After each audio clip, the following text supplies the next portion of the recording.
आज हम लोग पढ़ेंगे पी ब्लॉक में नाइट्रोजन फैमिली। इसमें सबसे पहली चीज़ पढ़ेंगे हम लोग नाइट्रोजन फैमिली के एलिमेंट की पीरियोडिक टेबल में पोजीशन, स्थिति की विवेचना। दीर्घाकार आवर्त सारणी के वर्ग 15 या मेंडलीव की आवर्त सारणी के वर्ग 5th ए में नाइट्रोजन, फास्फोरस, आर्सेनिक, एंटीमनी एवं बिस्मथ कुल 5 तत्व हैं। इन तत्वों को सामूहिक रूप से निकोजेंस और इनके यौगिकों को निक्टाइड कहते हैं। इनके निम्नलिखित लक्षण आवर्त सारणी में इनकी स्थिति की पुष्टि करते हैं। ये नाइट्रोजन फैमिली के एलिमेंट्स हैं।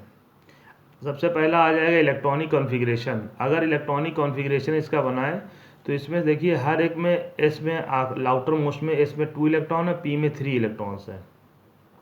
तो पता ये चल रहा है कि नाइट्रोजन के हर एक एलिमेंट नाइट्रोजन फैमिली के हर एक एलिमेंट का इलेक्ट्रॉनिक कॉन्फ़िगरेशन आउटर मोस्ट जो है NH2 NP3 है। इससे ये पता चलता है कि इनके इलेक्ट्रॉनिक कॉन्फ़िगरेशन में सिमिलरिटी है। इलेक्ट्रॉनिक कॉन्फ़िगरेशन में सिमिलरिटी होने के कारण इनको एक साथ एक ग्रुप में रखा गया है। चूँकि इनके इलेक्ट्रॉनिक कॉन्फ़िगरेशन में सिमिलरिटी है इसलिए इनकी प्रॉपर्टीज़ भी काफ़ी कुछ सिमिलर होती हैं और इनकी प्रॉपर्टीज़ में रेगुलर ग्रेडेशन होता है, यानी श्रेणीबद्ध परिवर्तन होता है। सबसे पहले हम लोग पढ़ें गुणों में समानता में संयोजकता। इस वर्ग के सभी तत्वों के बाह्य कोश में 2 युग्मित S इलेक्ट्रॉन और 3 अयुग्मित P इलेक्ट्रॉन होते हैं। अतः इस वर्ग का सामान्य संयोजकता 3 होती है। अनपेयर्ड इलेक्ट्रॉन 3, वैलेंसी 3 हो जाएगी। नाइट्रोजन में d ऑर्बिटल नहीं होते हैं, इसलिए इसमें एक्साइटेड स्टेट पॉसिबल नहीं हो पाती, यानी S से इलेक्ट्रॉन जंप करके d में नहीं पहुंचा क्योंकि d है ही नहीं। इसलिए इनकी वैलेंसी केवल 3 ही रहती है। जबकि फास्फोरस में अगर दूसरा मेंबर हमें इसका नाइट्रोजन फैमिली का फास्फोरस है उसमें देखें तो d ऑर्बिटल अवेलेबल है। इससे पता चल रहा है कि जब इसको बाहर से एनर्जी मिलेगी तो S इलेक्ट्रॉन जंप करके d में आ जाएगी, तो नंबर ऑफ अनपेयर्ड इलेक्ट्रॉन 5 हो जाएंगे, इसलिए इसकी वैलेंसी 5 होती है। इसी कारण नाइट्रोजन केवल NCl3 बनाता है, जबकि फास्फोरस PCl3 और PCl5 दोनों तरह के कंपाउंड बनाता है, क्योंकि इसमें 3 वैलेंसी पॉसिबल होती है, 5 वैलेंसी पॉसिबल होती है। एक नोट में हम लोग पढ़ते हैं नाइट्रोजन परमाणु में 3 अयुग्मित इलेक्ट्रॉन के कारण 3 सहसंयोजक बंध बनाता है। इसके साथ साथ S उपकोष में इलेक्ट्रॉन युग्म के द्वारा एक उप सहसंयोजक बंध भी बनाता है। इस प्रकार नाइट्रोजन की अधिकतम सहसंयोजकता 4 होती है। बाह्य कोश में d ऑर्बिटल न होने के कारण इस वर्ग के अन्य तत्वों की भांति यह 5 संयोजकता नहीं दिखा पाता। इसी कारण फास्फोरस तो PCl3 PCl5 बनाता है, परंतु नाइट्रोजन केवल NCl3 बनाता है, NCl5 नहीं बनाता है। अगर हम अदर प्रॉपर्टीज़ पे ध्यान दें तो उनमें सबसे पहली आ जाएगी आपकी ऑक्सीकरण अवस्था। नाइट्रोजन के बाह्य कोश में 5 इलेक्ट्रॉन होने के कारण इनमें -3 से +5 तक की ऑक्सीकरण संख्या ये प्रदर्शित करते हैं। अक्रिय युग्म प्रभाव कारण, जो कि हम लोगों ने 11th क्लास में पढ़ा था कि S इलेक्ट्रॉन जब वे एलिमेंट जिनका एटॉमिक नंबर 50 या इससे ऊपर होता है उनके S इलेक्ट्रॉन बॉन्ड बनाने में नॉर्मली पार्टिसिपेट नहीं करते हैं, तो इसे इनर्ट पेयर इफेक्ट कहते हैं।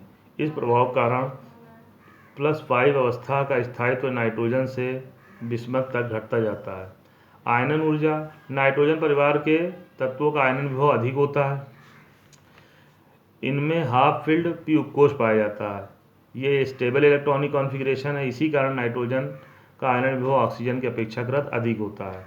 इलेक्ट्रोनिगेटिविटी माने विद्युत ऋणात्मकता, ये कार्बन के अपेक्षाकृत अधिक इलेक्ट्रोनिगेटिव होते हैं। एलोट्रॉपी शो करते हैं, यानी केमिकली सेम होते हैं बट देखने में यानी फिजिकली डिफरेंट होते हैं, तो उसे लोग होते हैं अपरूपता। ये अपरूपता गुण प्रदर्शित करते हैं। हाइड्राइड यौगिक, इस वर्ग के प्रत्येक सदस्य MH3 प्रकार के हाइड्राइड बनाते हैं। जैसे नाइट्रोजन हाइड्रोजन से रिएक्शन करके NH3 बना रहा, फास्फोरस फास्फीन बनाता है PH3। ये हैलाइड बनाते हैं MX3 MX5 टाइप के। जैसे नाइट्रोजन NCl3 बनाता है, फास्फोरस PCl3 और PCl5 दोनों तरह के कंपाउंड बना रहा है। इनके गुणों में समानता ही पाई जाती है,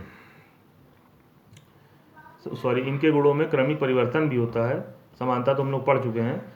परमाणु क्रमांक में वृद्धि के साथ साथ नाइट्रोजन परिवार के तत्वों में निम्नलिखित क्रमिक परिवर्तन होते हैं। जैसे परमाणु त्रिज्या बढ़ती जाती है, आयनन विभव घटता जाता है, हाइड्राइडों का स्थायित्व घटता है क्योंकि अपचायक क्षमता बढ़ रही है। जो हाइड्राइड जितनी आसानी से हाइड्रोजन दे देगा उतना कम स्थायी होगा, उतना ही अधिक प्रबल अपचायक होता है। ऑक्सी अम्लों की प्रबलता घटती जाती है, धन विद्युत लक्षण बढ़ता जाता है, धात्विक लक्षण बढ़ता जाता है और इन तत्वों की इलेक्ट्रॉन बंधुता और विद्युत ऋणात्मकता में वृद्धि परमाणु क्रम में वृद्धि के साथ साथ घटती जाती है।